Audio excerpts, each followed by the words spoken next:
Guys, this is Alea Jen and welcome back to my YouTube channel. So for today's video, kailangan panoorin nyo to kapag magpapa-interview kayo for employer's interview.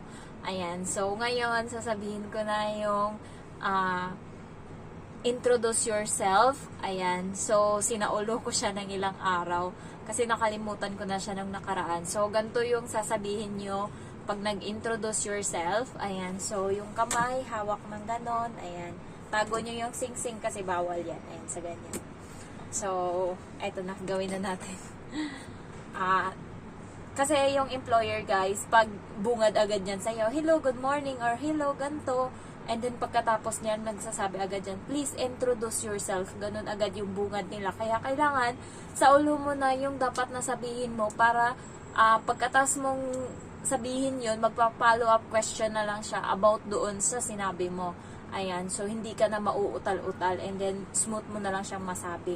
Para may mas malaki yung chance na matanggap ka kapag sa ulo mo yung introduce yourself. So, ganito yun.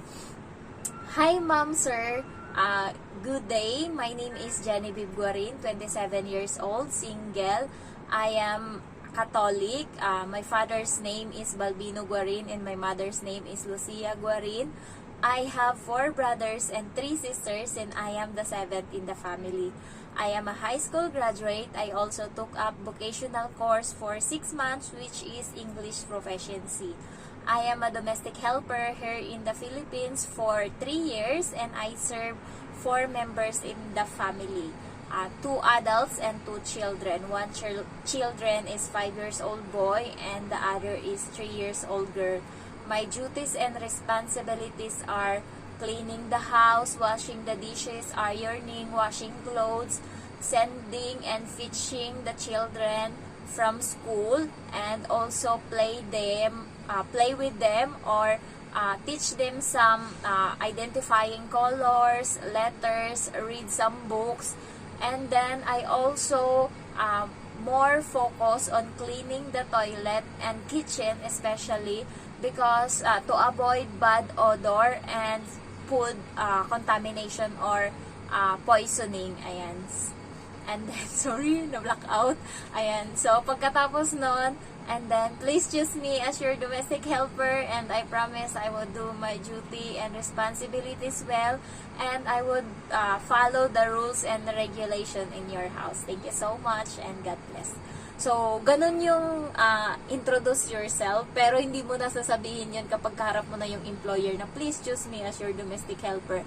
Sinasabi lang namin yun kapag ipapagawin ka ng video para ibigay sa agency para pagpipilian ngayon ng mga employer.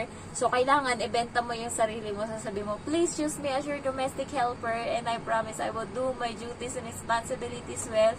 And also, I will follow the rules and the regulations in your house. Thank you so much and God bless. Yung iba sinasabi pa, see you soon, ganon. Or see you in Hong Kong, ganon. So, kailangan masayahin ka and parang practicein mo yung introduce yourself mo na maging fluent ka sa sinasabi mo and mas clear and mas naiintindihan. So, wag putol-putol. So, kailangan, ano lang siya, jolly lang siya pakinggan. And then, pagkatapos no, nagtanong yung amo ko sa akin. So, when you are a domestic helper, nag-alaga daw ba ako ng newborn kasi 3 years old na, so 3 years na. So, hindi ako nag-alaga. So, pinanindigan ko. Sabi ko, no ma'am, when I was first day there, she's already 3 years old. So, when I came out from their house, she already 6 years old. So, pinanindigan ko talaga kasi konting mali lang dyan, guys. Konting masipyat ka lang or magkamali ka lang dyan ang sasabihin is hindi ka na matatanggap kasi ayaw nila ng sinungaling. Pag isang beses ka nagsinungaling dito, iniisip nila sa buong buwan taon mo dito is sinungaling ka na, ganun. So, hindi ka na nagsasabi ng totoo, ganun sila. Kaya, kailangan hindi ka magpapahuli ng buhay. Ayan, so, kailangan galingan nyo and wear comfortable clothes and mahaba. Kasi yung iba is tinatanong nila, can you put your, ginanto kasi ako ng employer ko, sabi niya, pwede bang ipakita mo sa amin yung whole body mo. So, yung una kong pinakita is yung hanggang tiyan ko lang. Sabi niya, hindi ganyan, yung whole body talaga. So, nilagay ko yung cellphone ko sa simento and then lumakad ako palayo. So, nagamit pala ako noon ng earphone, yung AirPod, para mas naririnig ko and mas clear. Kahit na malayo ako dun sa cellphone, naririnig ko pa rin. And also, nung time na yun, kasi sa squatter kami nakatira, nung time na yun is, may mga, alam mo yung papansin, alam na ngang nagbablog ka, ay hindi nagbablog, nag-i-interview, and naririnig na nga nila na nakikipag-usap ka na ng English. Kasi parang 30 minutes kami nag-usap ng employer ko. So, papansin din yung mga kapitbahay, daan ng daan. Diyan pa magmumura katabi mo. Diyan pa makikipag-usap katabi mo, pwede namang doon.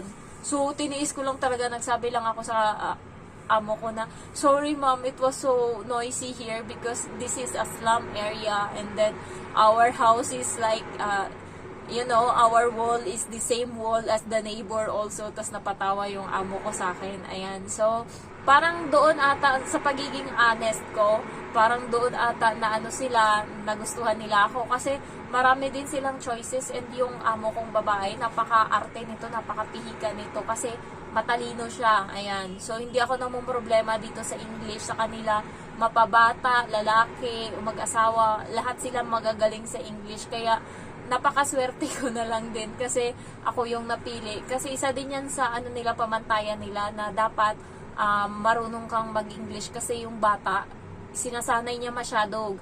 Alam mo, 5 years old pa lang yung alaga ko. Ang galing na sa math and ang galing na magbasa. Lahat-lahat alam niya na, napakatalino.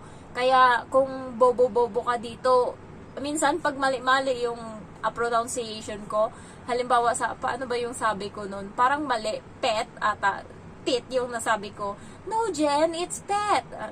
Ay, Diyos ko, yung pronunciation masyado siyang takey doon, yung bata. And naririnig pa naman ng nanay kasi nga, ang lapit-lapit lang nung living room sa kwarto. Kaya, mapapahiya ka talaga kapag nagkamali ka. Kaya, inaano ko talaga masyado. Kasi masyadong perfectionistong batang to, masyadong sinanay ng nanay. Ayan, so, galingan nyo sa employer's interview, and pag may nag-interview sa inyo, isipin nyo na ito na yun, chance nyo na to, grab the opportunity talaga, ibigay mo na lahat, kahit lahat na. So suotin nyo pala is, nag-jacket ako noon, nagpantalon ako kahit init na init kasi summer yun. So, March ako noon in interview. So, sobrang init talaga. And alas 10, alas 11 ng umaga siya tumawag.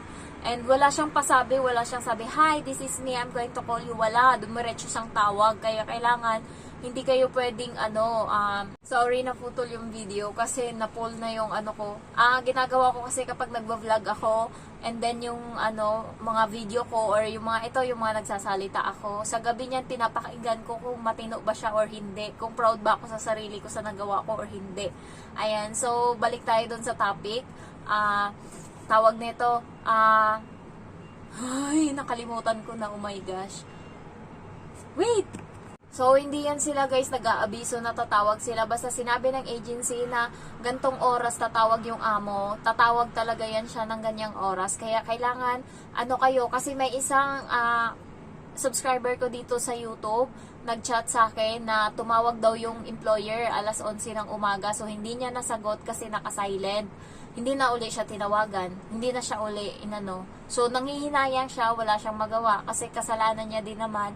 Hindi yung employer yung mag-aantay sa'yo. Marami silang choices sa agency. Maraming nilalapag yan na folder doon. Nakita ko lahat-lahat may mga picture ng mga mga domestic helper and pagpipilian ng amo. And sa isang amo, 6 or 5 yung pipiliin nila. And sa 5 na yon, ikaw ang isang makukuha kung swerte ka. Pero kung hindi, aantay ka na naman uli ng chance mo. Kaya, pagka may ganyang employer's interview, kumuha kayo ng magandang signal doon. Ako nga, sa mall nga ako noon or sa mall muna ako, tas hindi siya tumawag. Kaya, nagbayad ako ng wifi sa kapitbahay, doon ako sa kanila. Ayan, doon siksik ako doon sa may iskinita kasi nandun yung wifi and siya, lumabas siya. Kaya kailangan kong magtiis sa labas ng bahay nila para lang maganda yung signal kasi walang signal sa amin. So, ayun yung ginawa ko para worth it naman yung ano ko kasi na-hire naman ako and first na interview ko yun. Kasi proud na proud nga sa akin yung agency. Sabi nila napaka-ano ko daw, napaka-smooth lang daw ng application ko.